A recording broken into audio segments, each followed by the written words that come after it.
मु ऑल ओडिशा जीपीएलएफ कर्मी संघर vice president आउ कृषि मित्र ऑल ओडिशा कृषि मित्र मानकर प्रेसिडेंट अच्छी आम आज आसी अच्छु गणधारणा आमर काली आसंता काली अच्छी गणधारणा को ओह्लैचु आज प्रेस मीटा करुछु एथि जे आमे होजु जेहेतु आमे 8 मास है दरमा पाइनु आम पेट पड़ी जाऊँगी ना आम 8 मास है दरमा पाइनु से बहुत थर डिपार्टमेंट को गलु अनुरोध कलु सरकार पाखक गलु अनुरोध कलु आमर प्रभाती मैडम पाखक भी गलु 3-4 थर भी गलुनी तथापि आमर 8 मास है आम कौन माने कहीं भी आमको गोटे मन शांति देला भाया कहीं भी जड़े प्रतिश्रुति आज जाके देले नहीं तेणुक आम आसंता काली राजरास्ता को ओह्लौचु एतिकी आम भरोसा रखीचु जे आम राजरास्ता को ओह्लौचु आम किंतु आम कौन सरकार विरुद्ध रे ना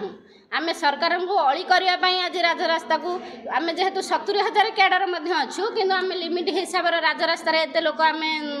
आमर नियम नुहे ना आम 10 ରୁ 15,000 भितर कैडर आसीचु आम अली करने आसीचु आमर 100% भरोसा अच्छी आम कथा आम सरकार आम डिपार्टमेंट शुणवे बोली विभागीय अधिकारी माने अछंती किंतु सरकार बदली जाई आज्ञा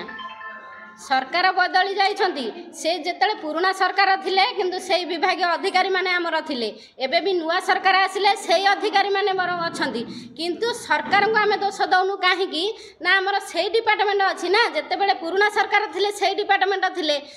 आज भी नुआ सरकार आसिले नुआ सरकार किंतु आम विषय रे किछि जदी जानि नाहती 6 मासर जमिति अतिथि भलिया से वर्तमान 6 मास हैला नुआ सरकार आछंती आमे काहे कि तांको दोष दबु आमे तेन करी सरकार को दोष दउना आमे दोष देउचु एतिकी डिपार्टमेंट को आम 100% दोष दौचु जेहेतु मसक है बेलू से दरमा पकेटे पशि जाऊँगी किंतु पिला आमको कम दे चली माने एबे अधिक रु अधिक कम दे चली किंतु आम दरमा कथा ना से सरकार को जनाऊँ ना आमको किसी गोटे शांतिपूर्ण भाषा भी कहते आम कहार भी बर्तमान आम मिशन शक्तर हो पारूँ ना ओडिशा जीविका मिशन हो पारूँ सी कहते पाखक जा सी कहते तुम तार सी कहते तुम तार ताला आम कहार हबू आम एपाई राजरास्ता को ओह्लैचु आमर जे माँ अच्छा आमर माँ बर्तमान प्रभाती परिणा माँ आम डिपार्टमेंट आम निम्रम भाव अनुरोध करके कहूँ आमर से आशा पूर्ण करेंगे आम भरोसा रखीचु आमर जो 8 मास दरमा पाइना 9 मास बर्तमान चलो पेट पड़ जाऊँ से निहाती आम दुख शुणे बोली आम आशा रखीचु विधायक दरमा वृद्धि विधेयक सृष्टि समस्त विधायक मानकर होची समस्त दरमा होची समस्त मास शेष को भी पैसा पाँच कि आमर कहीं ना आम कहीं पाइपार ना विधि व्यवस्था रे कोनोसी ना कोनोसी जगह रे असुविधा अच्छी असुविधा आम डिपार्टमेंट आम असुविधा करके रखी मु आज ग्यारंटी दौची सरकार कौन से असुविधा आम करना पुराना सरकार असुविधा करना कि नुआ सरकार भी करना कि करेंगे ना आमर आशा भरोसा अच्छी किंतु आम डिपार्टमेंट आम असुविधा करके रखी गणमाध्यम सामने विधायक आमर भी अनुरोध करूँ विधायक मान भी आम कथा शुणी आम कथा भी से आमको आशा भरोसा देते विधानसभा उठेबे आम कथा पके बोली समस्त आम भी समस्त आम खुशी सब विधायक पाखे भी आम खुशी किंतु आम डिपार्टमेंट आगे आम खुशी ना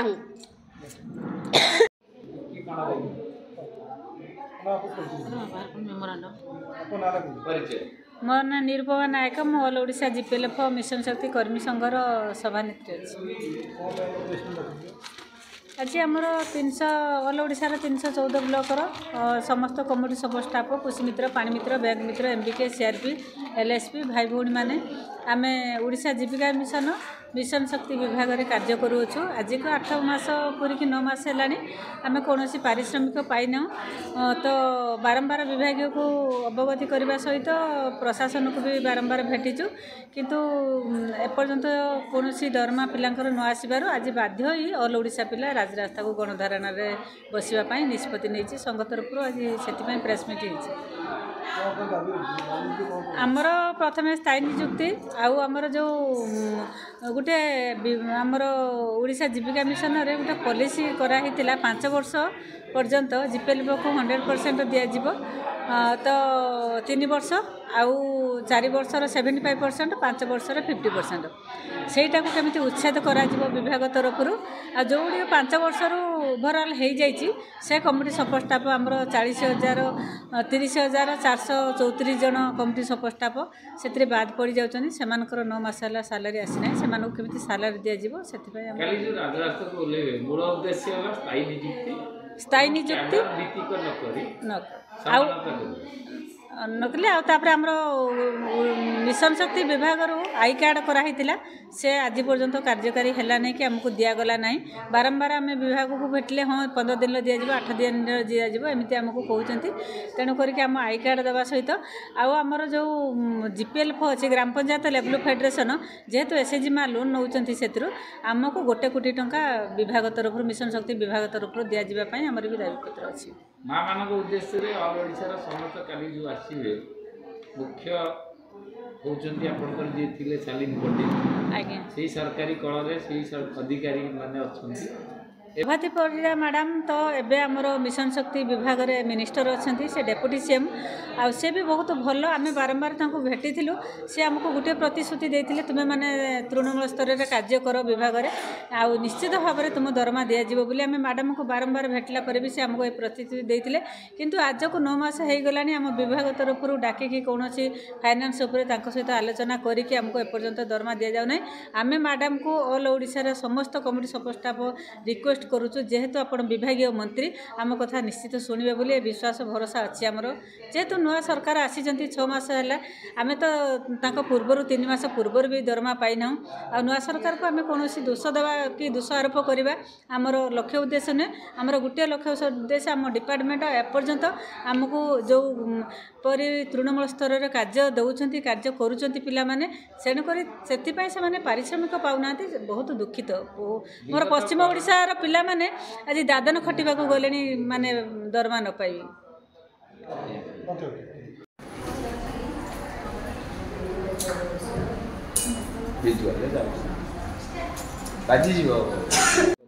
ନମସ୍କାର ତନୁଜା ସାହୁ ଅଲ୍ ଓଡ଼ିଶା GPL କର୍ମୀ ସାମୁଖ୍ୟ ସଂଘର ଟ୍ରେଜରର ଭାବେ କାମ କରୁଛି। ଆଜି ସାମ୍ବାଦିକ ସମ୍মেଳନର ମୁଖ୍ୟ ଉଦ୍ଦେଶ୍ୟ ରହିଲା 6 ମାସ ହେଲା ଆମର 8 ମାସ ହେଲା ଆମେ GPLF ସ୍ତରରେ ଯେଉଁ କାମ କରୁଛୁ ବିନା ପାରିଶ୍ରମିକରେ କାମ କରୁଛୁ। ବାରମ୍ବାର ସରକାରଙ୍କୁ ଜଣାଇଲା ପରେ ଡିପାର୍ଟମେଣ୍ଟକୁ ବି ବହୁତ ଜଣାଇଲା ପରେ ବି କୌଣସି ଫଳପ୍ରଦ ହୋଇନାହିଁ। ସେଥିପାଇଁ ଆମେ 314 ବ୍ଲକରୁ ସମସ୍ତ କମ୍ୟୁନିଟି ସପୋର୍ଟ ଷ୍ଟାଫ୍ ଆସନ୍ତାକାଲି ରାଜରାସ୍ତାକୁ ଓହ୍ଲାଉଛୁ। ପାଇଯିବେ ଯେଉଁ ମୋବାଇଲ ଖୋଲିବେ ପାରୁଥିବ ଆମେ ଉଦାର ସହିତ